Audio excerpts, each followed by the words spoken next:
Hello, my name's Dorothy Drew. Welcome. This is sort of a taster session about a course that I plan to do that's about weight loss. And I'm just going to share my screen to do this. Da, da, da, da, da. Okay. And I'm not quite sure how to do it and then still see the thing. So, okay. So it'll be transform your mindset, transform your body. As a disclaimer, um, this presentation is just for education. It's not medical advice. I'm not a nutritionist. I'm not an exercise expert, but I am a hypnotist who's worked a lot with people with chronic pain. I certified with rapid transformational therapy with Marissa Peer almost 4 years ago. I've worked with hundreds of clients with various issues.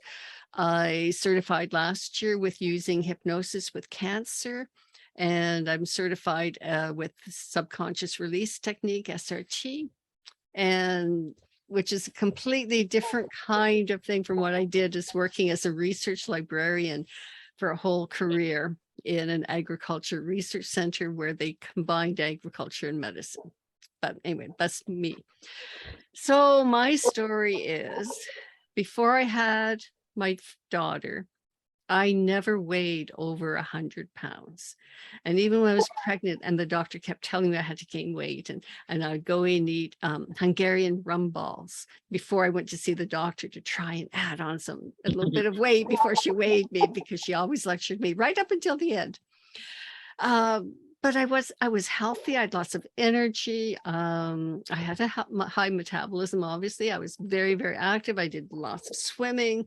Um, and I ate very little processed food. And of course, back then it wasn't even such an issue, because there were very few fast food places around. It just didn't exist. But by the time I had my second pregnancy, when I had twins, after that, my weight plateaued, and I always weighed around 135. And I stayed at that for a long, long time. But every winter, you go into hibernation mode, I'd gain 5, 10, 15 pounds each year. It seemed to be a little bit more, and it would creep up. And then when I lost the weight in the summer, it didn't go down quite as much, and it kept going up and up and up. And so that it got so that the high levels became my low levels, and the weight kept higher. And in January of this year, my weight got to be the highest it's ever been. And I just wasn't feeling well. I didn't sleep well. I didn't have energy. My legs hurt, my feet hurt. And I had the blood test late January, early February, and it was diabetes. And the physician lectured me that I had to go on medicine immediately, because I was at risk of a stroke. I was at risk of a heart attack. I was at high risk. And I said, no, I've been dealing with, pre-diabetes for years, using diet, being okay in the summer. So let me just try to work with diet.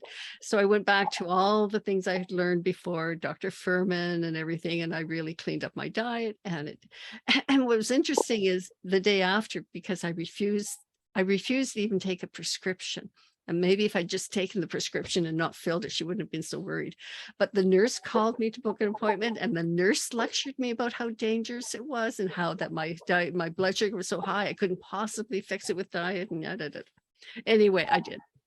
But then, so I was down, but still I was like 165 pounds, which with a BMI is just barely a smidgen under being obese. And my blood sugar was okay. But I really, really wasn't that healthy. And then I had another health scare, and I thought, no, okay, this is it. And so I had a copy of Dr. Michael Gregor's book, and I'd read bits and pieces of it, and I sat down, I read it cover to cover, and I started everything I read where I said, he said, okay, doing this, you could lose. They did studies and people lost maybe 5 pounds in 10 weeks. I thought, I add all these up.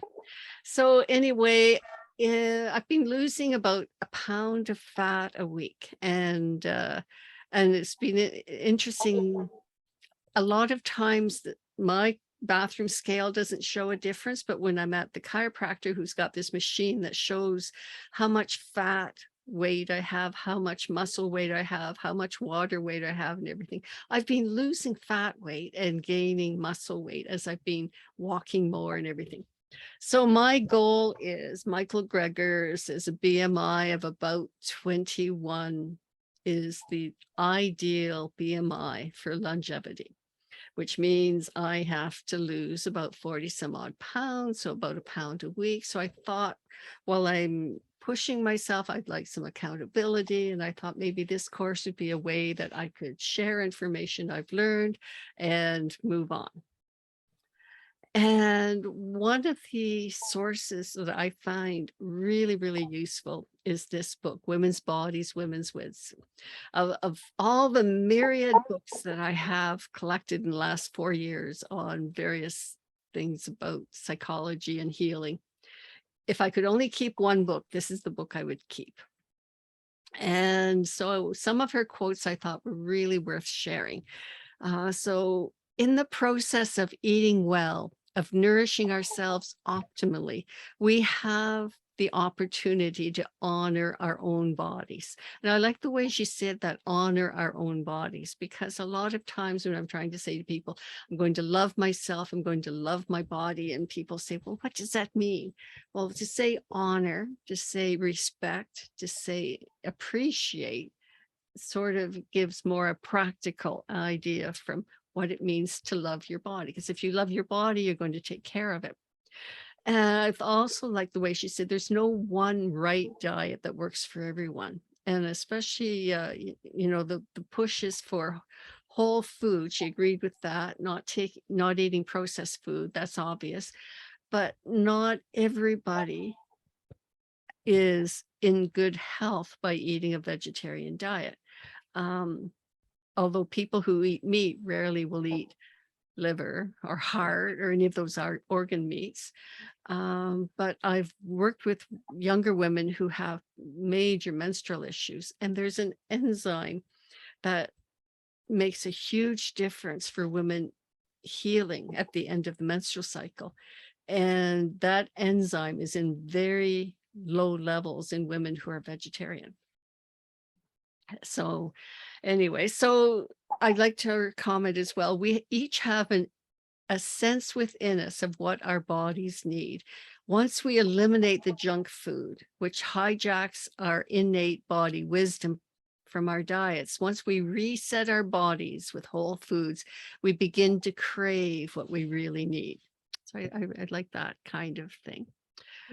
And then she has another part, how you digest and assimilate food is influenced by these factors. And this emotional state, including past or present stressors, that's what I've worked on with clients, with the hypnosis, with the SRT.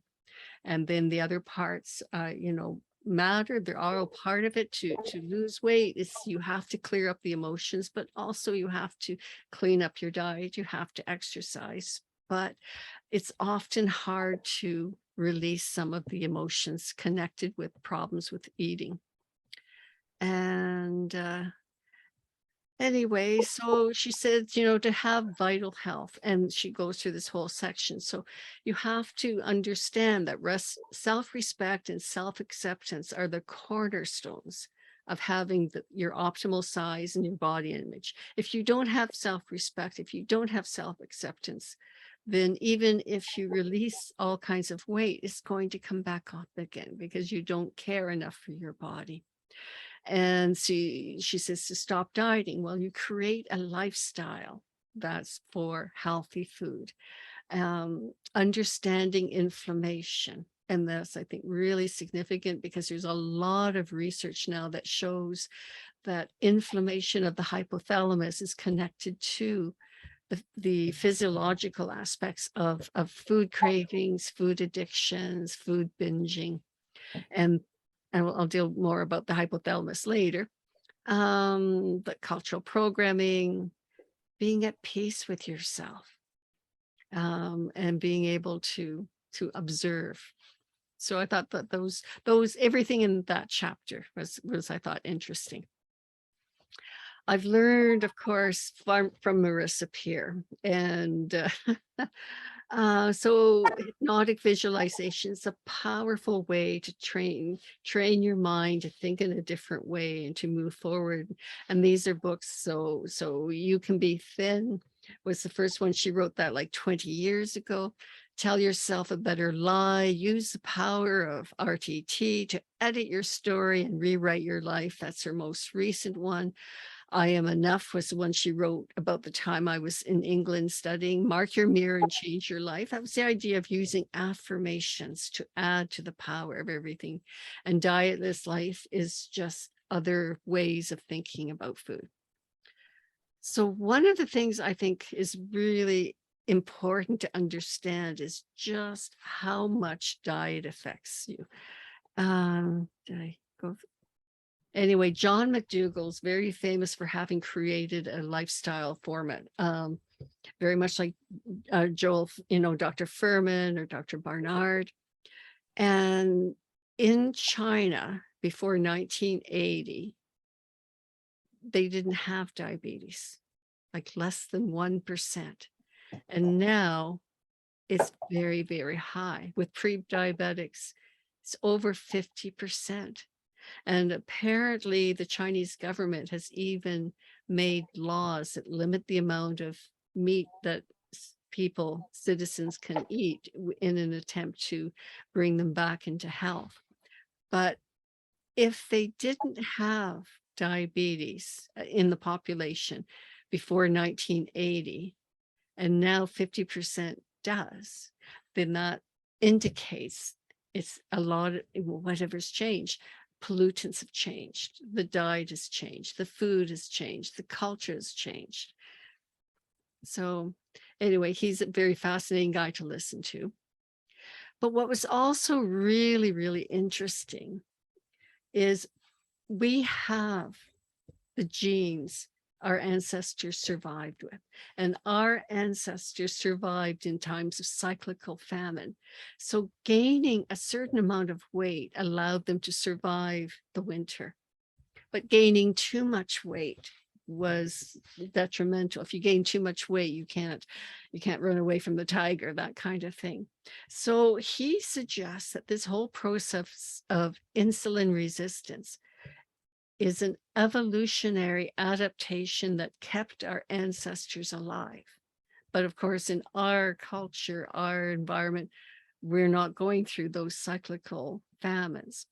But anyway, I just thought that was sort of an interesting kind of thing. And he said, even without doing blood tests, you can tell if a person is pre-diabetic or diabetic. And that the blood tests aren't always a true indicator because they're measuring blood glucose when maybe they need to measure how much insulin is spiking. And so several of these research studies suggest that the size of a person's waist is more of an indicator than their blood test.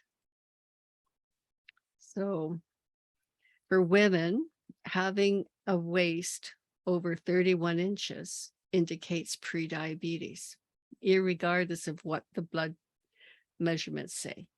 And a waist size in a woman over 35 inches indicates diabetes. And that was sort of because, that waist size shows too much of this bad fat, that's this visceral fat surrounding the organs. Another indicator is having skin tags, and skin tags form when the body's trying to push glucose out of the blood. And there's all kinds of products you can do to get rid of skin tags, but really, if you fix the blood sugar, the skin tags would go away.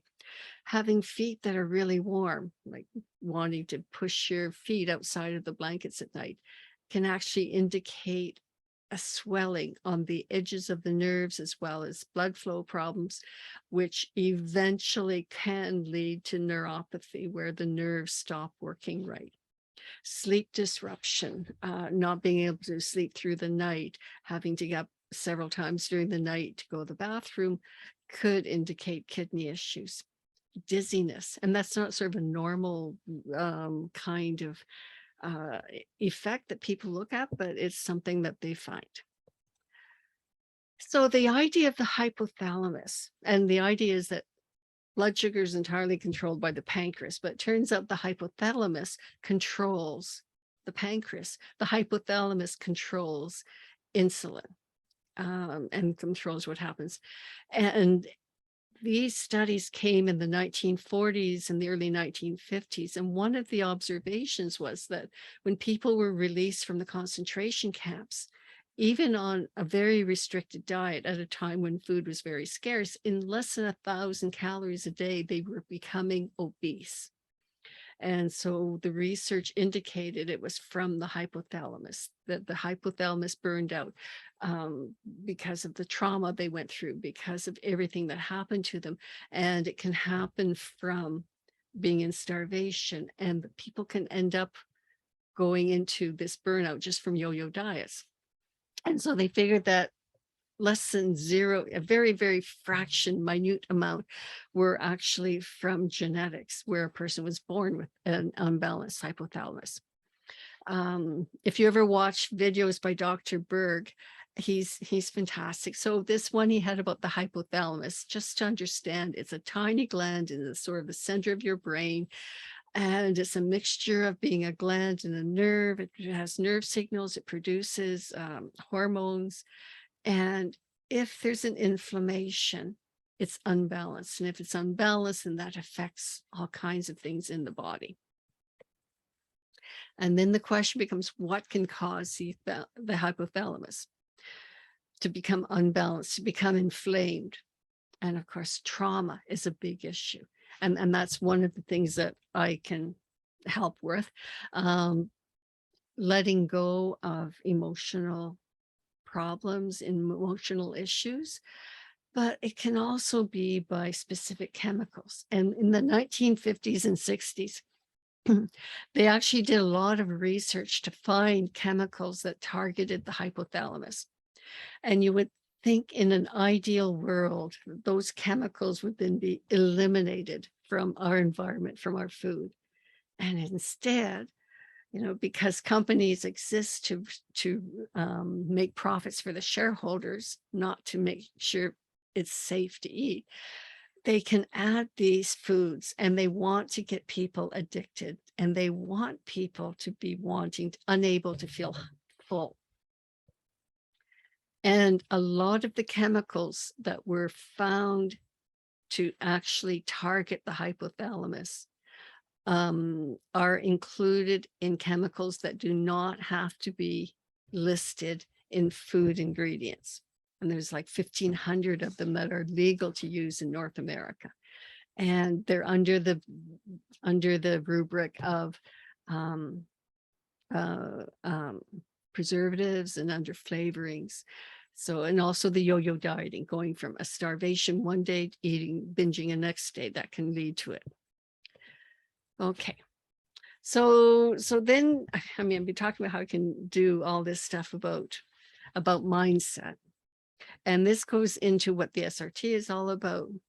So if you were to grab a piece of paper and write down a few words, 5 words, how would you describe your first 18 years?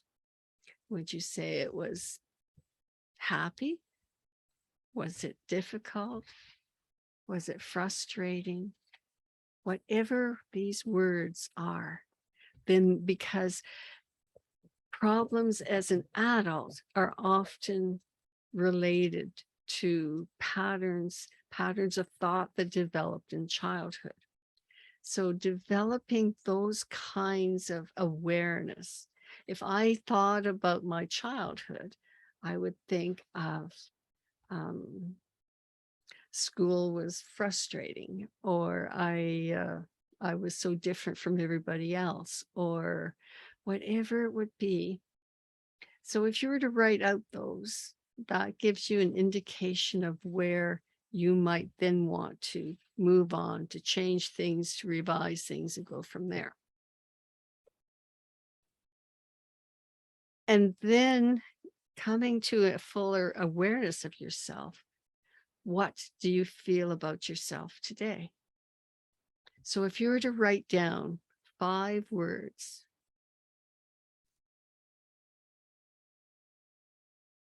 Elizabeth, if you were to write down 5 words that describe you today, what would you say? Okay, 5 words.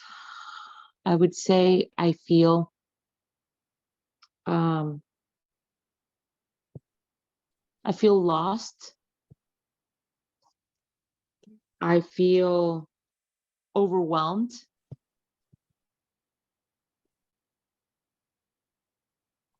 Okay. I don't feel comfortable in my skin.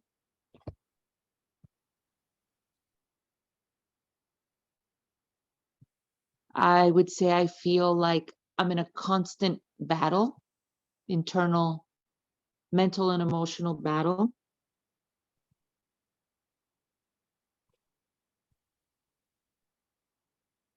And I also feel, I said overwhelmed, right? Yeah. That's a very intense, Very strong word. that's a very strong word for me. I have to come back and say that that's my final word too, because that's the word, really. Okay.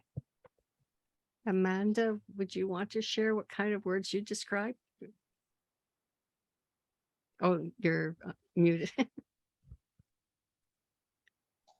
Is it how I want to feel or how I do feel? What would you, oh, yeah. Okay. There's a difference, isn't there? Yeah, Okay. What would you want to feel? I What would you agree. want to feel? I mean, I don't know that I've ever felt very comfortable in my skin. Okay. I've always felt like the largest person. Mhm. Um, I don't usually feel overwhelmed, but I definitely feel overwhelmed at work at the moment. Like I said before, I had a meltdown today at work, and I'm not a crier. I don't usually lose it, and I lost it today at work. Okay. You know, it was just one email too many, and I lost it entirely in front of several people, Okay. which was not good. Amanda, we'll work on that after I stop the recording. Yeah, yeah, Okay. yeah. It's a bad sign when the HR person loses it. Yeah, it's a sign that things are not going well at work. Oh, for sure. But that's their problem. It's not really my problem, and which is what I keep trying to tell myself. It's not me. It's them. It's I'm doing the best I can, but it just got to me today. Otherwise, Okay. I'm happy at home. Like I'm fine on my own. Okay. We'll Yeah, work on that. It's still in my voice. Yeah, you can hear it. Yes. I've always think that too. But you know, on the whole, I'm quite happy. I mean, you know, I've been taking the Mhm. PhD courses, and I totally love what I'm doing. I love the studying. I love what I'm doing on my own. That makes me happy. So that's going great. Yeah, it's just work is driving me totally crazy. Okay. So We'll work on that after we can turn the recording off. Okay, yeah, Rashida, are you here or? Yes, yes, yes. I'm very much here. Wow. Okay. Can you see me? Yeah, Uh, great. oh, okay. I can't see myself. Never mind. Okay, so I was listening to everyone, and my first 18 years, I felt neglected, tried to fit in, not enough, and I felt that I don't belong just because I was being discriminated because coming from Africa with my skin tone. I didn't fit in with this with the society or where I belonged. maybe I didn't. And also, like I've heard some of the other colleagues said that not being comfortable in their skin. So definitely that would have been the right word for me to say, that not being feeling comfortable in my skin because I have a dark complexion and everybody else had much fair complexion, and I always Rashida, how old were you when you came to Canada? after I got married, that was Okay. 2025, So 92. even as an adult, you came in and felt Yeah, I this, mean, there is this discrimination still till today, like if they see, when they see me at the mosque, and they go, oh, you belong to, just because of the dark complexion. So yeah, but aren't there a lot of people at the mosque who are also dark complexioned? Or most of them, because they come from India or where other okay, parts of so the world. Like my kids are much lighter than myself. okay, And for me, my dark complexion is just because my grandfather, my mom's side, was uh, an African. right. Hence, I got that skin Did tone. you ever experience that when you were younger? Yes, Okay. a lot. So, okay, so when you were 10 years old, what was the environment you were in? Uh, 10 years old, it wasn't too bad. It was only when I started going to school. That's when I started experiencing that with Okay. friends. Yeah. Because I was going to say, with school children, they have this way of finding the buttons, and they have a way of making anybody feel bad. They'll make, Mhm. another child feel bad because they wear glasses. Yeah. Um, Yeah. I was about 7 or 8, and some kid came up to a girl came up to me and said, well, take your glasses off. And I was like, okay. And then she said, well, can you see me? And she's, because you tend to say, people take their glasses Yeah. off, say, oh, I'm so Yeah. blind now. And she really believed I would literally be blind if I took my glasses off, because at Yeah. that point, very few children in my classroom wore glasses. So, Mhm. so that was something they found. Anyway, so we'll go through that.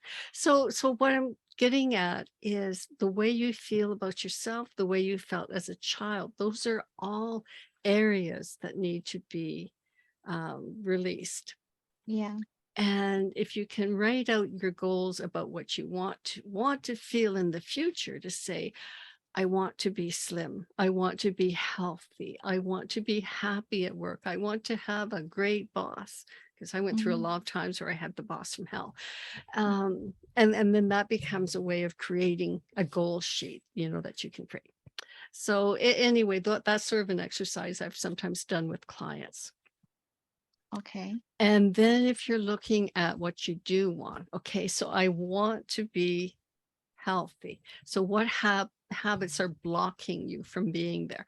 Well, every time my son buys a package of Nanaimo bars and they're sitting in the fridge, I eat the Nanaimo bar. So I've been really proud of myself for the last 2 months. I haven't. But I kept thinking, if I lived by myself, those Nanaimo bars wouldn't even be in my house, much Yeah. less staring me in the face every time I open the fridge. So there's all kinds of ways to get around that. So the more you understand yourself, then the more you can sort of say, okay, this is where I need to change. Mhm. And so that's what I'd like to get into. So what with SRT, um, a book I use as a reference a lot, Jacques Martel. If you know about Louise Hay and her book, You Can Heal Your Life. He was a student with Louise Hay at the time she published that book. So he wrote this book, Encyclopedia of Ailments and Diseases. It was written originally in French and it was translated. And ailments isn't very often used in English, but it's a perfect word. And under excess weight, he talks about possible reasons why. So in SRT, it's called programs, it's thought patterns, it's emotional patterns. What happened in the past? So then where he has like 2 pages and you would read it and say, this applies to me, this doesn't apply to me. And then if it does apply, that's where you work on releasing it. So emotional wounds have a big impact on excess weight. Not being able to express joy that may apply, it may not apply, but that's one he sort of has observed. Being frustrated, angry, closing in on myself. Experience resistance, being confronted with situations I want to avoid, being confronted with people who say things that really hurt me, being confronted with people who are not caring about me. I'm ready to fight. I feel helpless. So an affirmation he suggests, and he's saying affirmations. Louise Hay says an affirmation to really sink in must be said at least 10 times a day. Jacques Martel says they should be said slowly. So instead of just going to the head, they go to the heart. So by opening my heart, miracles will happen. So it's kind of a nice one. Okay, so I'm just going to do some SRT clearing with you. If you're okay, if you're familiar with SRT, that's great. If you're not, that's okay. Just listen to my instructions. This part is not hypnosis. If you are worried about hypnosis, yeah, need some typos, but anyway, you don't have to close your eyes if it makes you dizzy. For some people, they prefer to close their eyes because they can focus on the words. And so it's just a matter of I'll be instructing you to take a deep breath in. When I say a deep breath in, you should be breathing so that the ribs of your lower chest are moving in and out sideways. If you breathe into your upper chest, if you're a mouth breather, if you snore at night, it does wonky things to your blood biochemistry, which are very damaging. It also has a very negative effect on the heart. So if you do upper chest breathing, every time you take a breath in, it's like the heart gets jerked with every, breathe in, the heart jerks, breathe out, the heart jerks. And that jerking of the heart is a very stressful situation.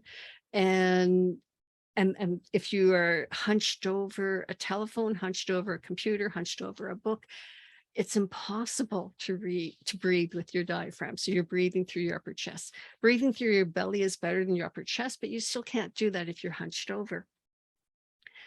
And that jerking of the heart, that stress reaction, means that even if you're resting, even if you think you're calm, your adrenal glands are pumping out the cortisol, the adrenaline, all that kind of stuff. If you breathe through your diaphragm, the heart has a more wave motion as the diaphragm goes up and down. That wave motion starts the rest and digest system. It starts the parasympathetic nervous system. It allows the adrenal glands to rest. So it makes a huge difference. So I'll be telling you to take a deep breath in and hold it. And then I will make a statement. The overall one is I release all negative emotions with these different kinds of programs. And then you'll be breathing out.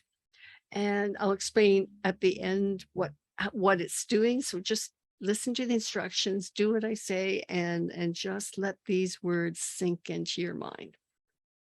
Okay, so if you've got some water, to have a sip of water at various places, it might help, but it's not essential. So take a deep breath in and hold it. I release all negative emotions and all blocks with positive emotions with danger. Release. Deep breath in and hold it. I release all negative emotions and all blocks with positive emotions with needing to feel safe. Release. Deep breath in and hold it. I release all negative emotions and all blocks with positive emotions with any imbalance in my body or my life. Release. Deep breath in. I release all negative emotion and all blocks with positive emotions with a perfectly balanced endocrine and hormone system. And release. Deep breath in and hold it. I release all negative emotion and all blocks with positive emotions with a perfectly balanced hypothalamus. Release. Take a deep breath in and hold it. I release all negative emotions and all blocks with positive emotions with a perfect metabolic rate. Release. Deep breath in. I release all negative emotions and all blocks with positive emotions with honoring, loving, and respecting myself. Release. Take a deep breath in and hold it. I release all rage from my body. Release. Deep breath in and hold it. I release all grief from my body. Release. Deep breath in and hold it. I release any block to perfect health in my mind, my body, my spirit. Release. Deep breath in and breathe out. Deep breath in and hold it. And just imagine life is perfect.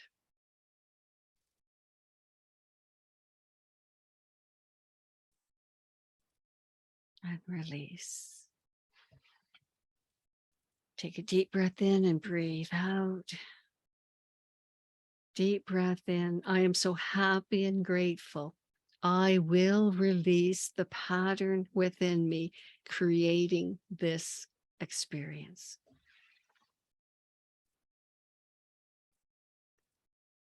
Deep breath in. I am so happy and grateful. I will be comfortable in my own skin. And release. Just take a deep breath in and breathe out. If you have some water, take some water. Does anybody want to share about how they feel after that very, very brief sample of SRT clearing? Or Oh, Dorothy, I'll be the first one. I have tears. I beg your pardon? I said I'll be the first one Okay, go ahead. to share. Yeah, I have sure. tears. Made worse Tears, like by tears were full, like I was crying, oh tears. Okay, I thought you said okay. All right. So it's very powerful. So what you're doing, okay, and this goes into part of the science behind why SRT works, why hypnotherapy works, why hypnosis works. And it's kind of complicated. You don't even have to understand this, but I'm someone who likes to understand what's going on.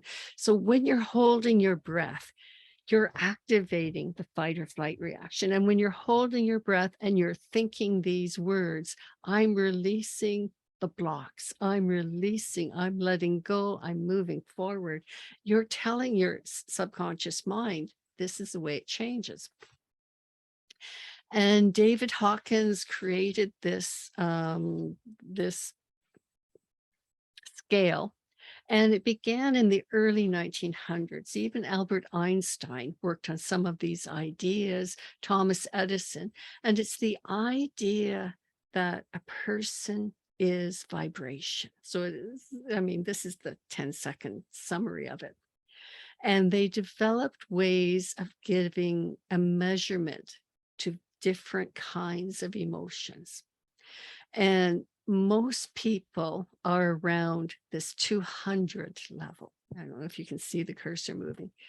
So when it changes from the victim abuser consciousness into self-empowerment, that's where most people do best when they're living.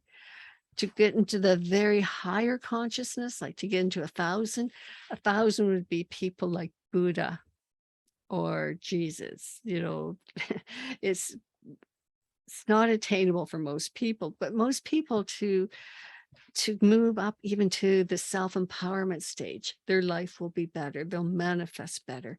And at the very bottom, there are very kinds. So this is um, sort of the summary. And I mean, he's got thick books that go into it. So these levels of emotions, the weak emotions, if the weak emotions dominate your subconscious mind, and the emotions in your subconscious mind are often created by events in childhood, but any event where you feel trauma.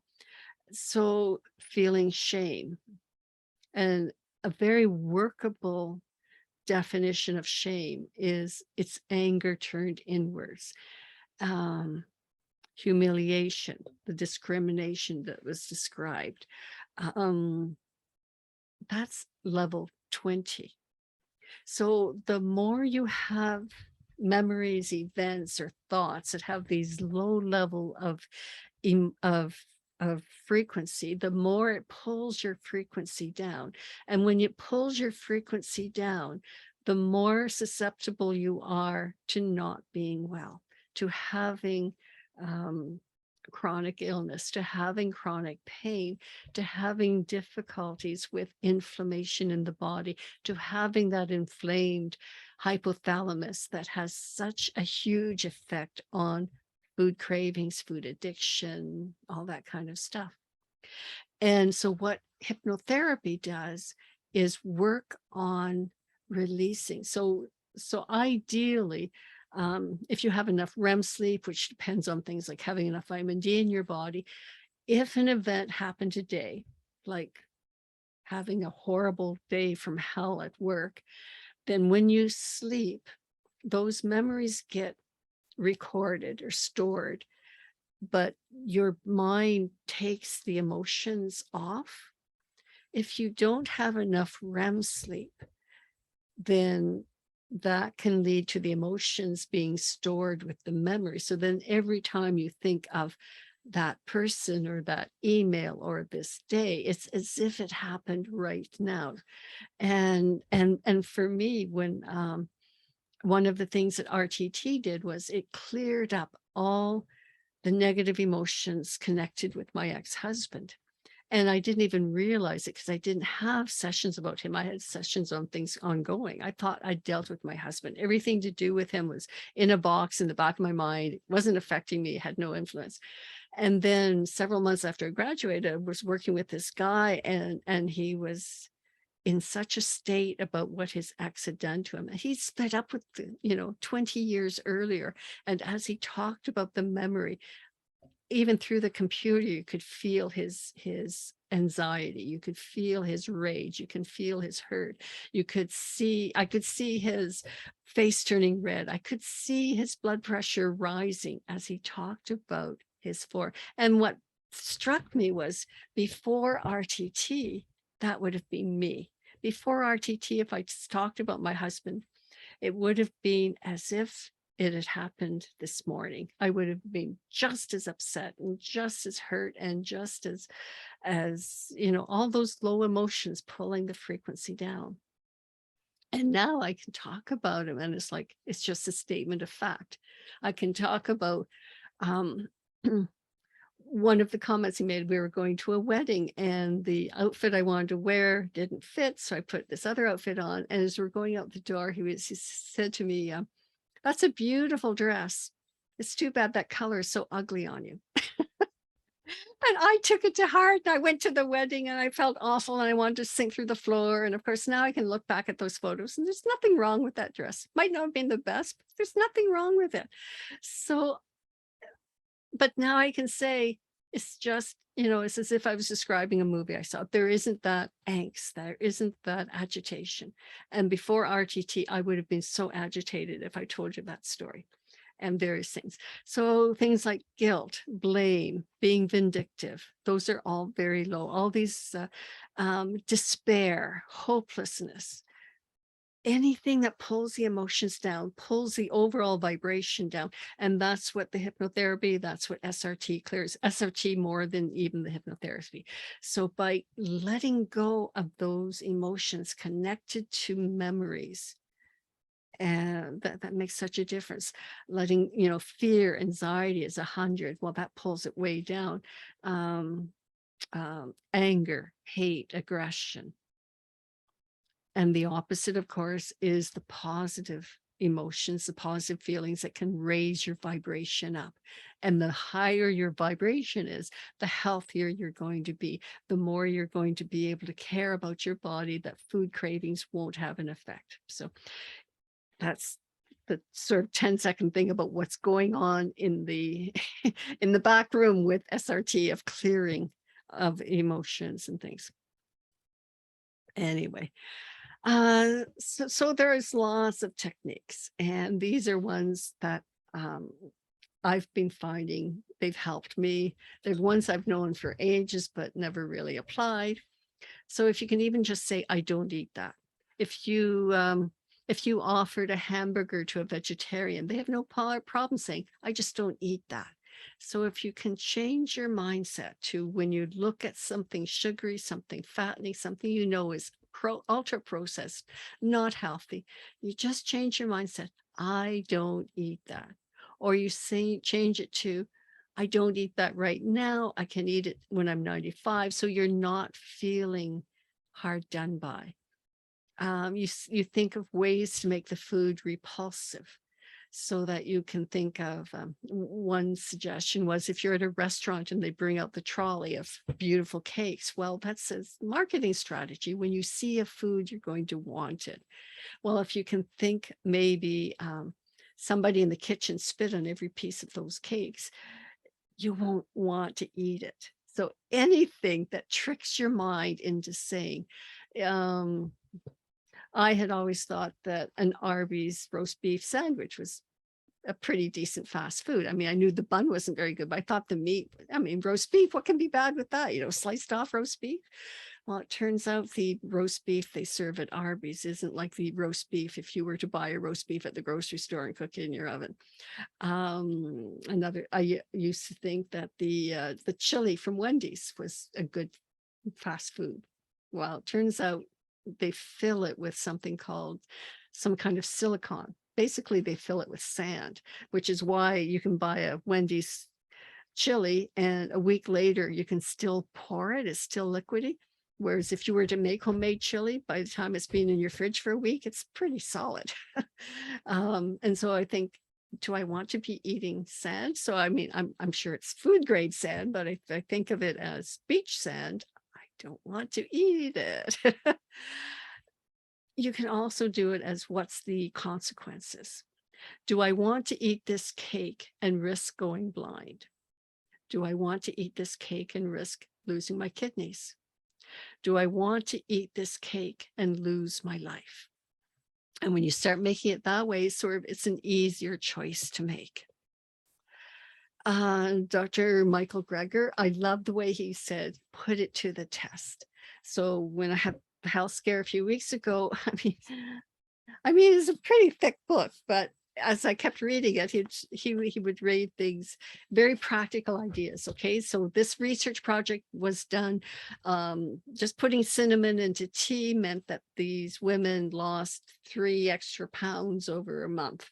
Well, that's 3 pounds over a month, but just from putting cinnamon in my tea, I can manage that. So as I went through the book, I was thinking of all these things, and I wish I had highlighted it so I could have found them easier when I was making this presentation. So basically, he, like Dr. Furman, like even Christiane Northrup says, should be whole food, plant-based. But processed food is the dangerous ones. But there's a difference between processed food and ultra processed food, and it has to do with the chemicals put into them. They did a research project. They found that a meal, with the exact same calories, exact same food, eating a specific meal in the morning use more calories to digest it than the same meal eaten in the evening. So with the old idea of a calorie in and a calorie out, well, you take in less calories, just by eating in the morning. And I had been doing an intermittent fasting where I didn't eat until noon, and then but just switching it should make a difference. And that was based on this, research study.